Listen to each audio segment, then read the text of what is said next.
L'accord bilatéral signé le 15 mars dernier lors du sommet de Montauban entre Emmanuel Macron et Pedro Sánchez, le président du gouvernement espagnol, annonce enfin la pleine reconnaissance de la double nationalité franco-espagnole.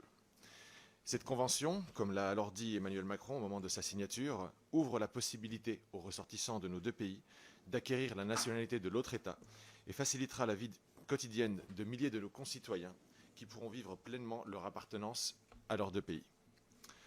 Cette convention permettra d'installer une réciprocité, qui n'est que justice, car si la France n'exige pas qu'un Espagnol devenu français renonce à sa nationalité d'origine, l'Espagne, quant à elle, demandait aux Français naturalisés de renoncer à la leur, conformément à la Convention du Conseil de l'Europe du 6 mai 1963.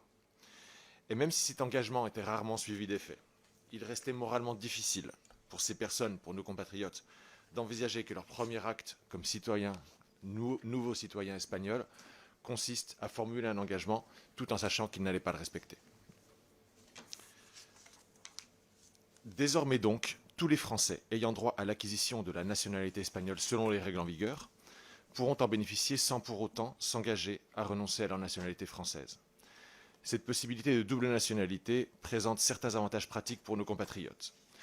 D'abord, administratif, puisque les Français résidant en Espagne nationalisés espagnols pourront désormais obtenir un DNI, en français carte nationale d'identité, et ainsi pouvoir renoncer définitivement au NIE, document national d'étranger, et à ces démarches administratives parfois complexes.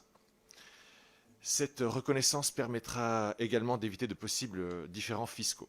En effet, l'Espagne, en considérant les Français naturalisés comme uniquement espagnols, selon le pied de la lettre de l'ancienne loi, pouvait en théorie leur retirer le bénéfice de la protection contre la double imposition qu'offre aux citoyens français résidant en Espagne la convention fiscale bilatérale entre nos deux pays. Enfin, l'obtention de la nationalité espagnole conférera aussi aux néo-citoyens que nous serons le droit de vote pour les élections régionales et nationales en Espagne. Et j'ai dit nous, car je suis moi-même personnellement concerné. En effet, suite à l'annonce du traité de Montauban, j'avais décidé d'initier une demande de nationalité espagnole. Non seulement pour tester le nouveau dispositif au nom de mes compatriotes, mais aussi, car même si je resterai toujours français avant tout, je suis européen. Et si c'est l'Italie qui résonne dans mon nom de famille, c'est l'Espagne que j'ai adoptée. L'Espagne, un pays où je vis depuis 18 ans et où sont nés mes enfants. En tant qu'élu des Français d'Espagne, j'ai d'ailleurs participé à de nombreuses cérémonies d'accueil dans la citoyenneté française, dans notre consulat à Madrid. À chaque fois, je voyais ces nouveaux concitoyens recevoir la nationalité française avec satisfaction et émotion.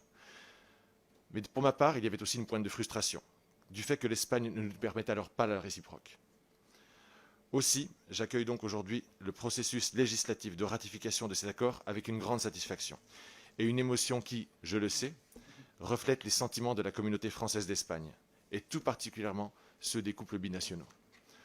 Donc, au nom de cette communauté française d'Espagne, que je représente aujourd'hui parmi vous, je me réjouis, mes chers collègues, que vous examiniez aujourd'hui ce projet de loi qui, une fois voté, permettra la ratification de la Convention relative à la nationalité entre la République française et le Royaume d'Espagne.